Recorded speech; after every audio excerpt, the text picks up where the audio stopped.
Il était une fois un roi fort riche, qui devenu veuf, s'était remarié et présenta sa fille Florine, qui était belle comme le jour à la nouvelle reine, et à sa fille Truitonne qu'on appelait ainsi, parce que son visage était rempli de taches de rouge, comme une truite, et que ses cheveux sales et crasseux, et sa peau huileuse, la rendaient dégoûtante à voir. Le roi dit un jour à la reine, que Florine et Truitonne étaient en âge de se marier, et qu'il fallait faire en sorte d'en donner une au premier prince qui viendrait à la cour. Peu de temps après, un jeune seigneur appelé le prince charmant, vint à la cour et déclara son amour à Florine, en dépit de la reine, qui voulait lui présenter Truitonne.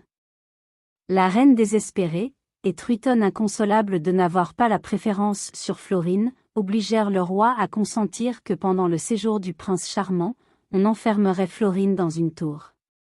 Aussitôt des hommes masqués s'emparèrent de la pauvre fille, la portèrent au haut de la tour, et elles laissèrent dans la dernière désolation. Un jeune seigneur de la suite du prince charmant, touché de compassion pour Florine, obtint d'une servante, qu'elle ferait venir Florine à la fenêtre de la tour, pour causer avec son maître, mais la reine instruite par la confidente même fit mettre à la fenêtre Truitonne voilée, et le prince charmant trompé lui donna sa bague comme gage de sa foi. Le lendemain le prince charmant revint au rendez-vous, et comme il avait décidé d'enlever celle qu'il croyait Florine, il la fit monter dans une chaise volante attelée de grenouilles ailées. Il lui jura une fidélité éternelle, et sur sa demande, la conduisit chez sa marraine, la fée Soussio. Bien que le château fût éclairé, le prince en arrivant ne reconnut pas d'abord son erreur, mais dès que la fée Soussio lui présenta Truitonne pour femme, « Moi, épouser ce monstre » s'écria-t-il. « Vous me croyez bien sot de me faire une semblable proposition. » Mais la fée pour se venger le changea pour 7 ans en un gros oiseau bleu. Dès que Truitonne fut de retour chez sa mère, elle lui raconta son dépit. Celle-ci pour se venger la fit parer des plus riches vêtements et l'envoya auprès de Florine pour lui faire voir les présents de noces du prince charmant jusqu'à son anneau qu'elle ne manquait pas de faire briller à ses yeux. Florine ayant perdu tout espoir d'épouser le prince charmant ressentit une si grande douleur qu'elle en pleurait jour et nuit. Un soir s'étant mise à la fenêtre elle vit paraître un charmant oiseau bleu qui voltigeait près d'elle et qui revint plusieurs nuits de suite pour lui apporter les plus beaux bijoux. Mais la reine informée de cela, fit garnir de pointes acérées, un grand arbre sur lequel se perchait l'oiseau bleu. Celui-ci vint un soir à tire-d'aile s'abattre sur son arbre, mais les armes lui coupèrent les pattes. Il tomba tout sanglant au pied de l'arbre et fut recueilli par un enchanteur qui le cherchait depuis longtemps. La pauvre Florine privée de la visite de l'oiseau bleu était inconsolable, et, désespérée de ne plus voir son cher oiseau, elle passait ses nuits à pleurer, et se mettant de temps en temps à sa fenêtre, elle répétait sans cesse. « Oiseau bleu, couleur de temps. Vole à moi promptement. » Cependant le père de Florine vint à mourir. Le peuple la délivra et la reconnut pour souveraine. La reine-mère fut assassinée et Truitonne s'enfuit chez la fée Soussio.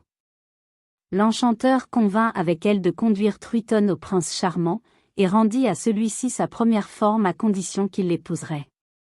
Florine déguisée partit à la recherche du prince charmant. Elle rencontra une petite vieille qui tout à coup changea de visage, parut belle et lui dit, « Celui que vous cherchez n'est plus un oiseau. Vous viendrez à bout de le trouver. Voilà 4 œufs, vous les casserez lorsque vous serez embarrassés, ils seront pour vous d'un utile secours. » Après avoir marché 8 jours et 8 nuits Florine arriva au palais du prince charmant. Elle n'y entra qu'après avoir essuyé sans rebuffade des gardes. Elle reconnut aussitôt le prince et Truitonne, et s'étant présentée sous le nom de Missouillon, elle leur dit qu'elle venait leur vendre des surprises et des bijoux.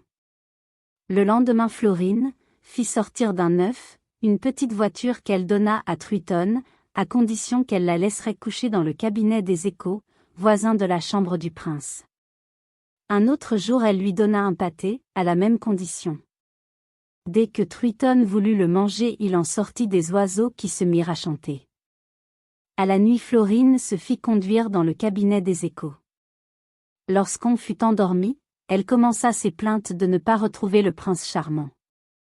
Celui-ci qui ne dormait pas, l'ayant entendu, entra tout d'un coup et se jetant à ses pieds, couvrit ses mains de baisers et de larmes et faillit mourir de joie. Au même moment parurent l'enchanteur et la fée qui avaient donné les œufs. Ils déclarèrent que la fée Soussio ne pouvait plus rien contre eux et que le mariage du prince et de Florine allait se faire sur le champ. Truitonne voulut s'y opposer, mais la fée la changea en truie et elle s'enfuit en grognant dans la basse-cour.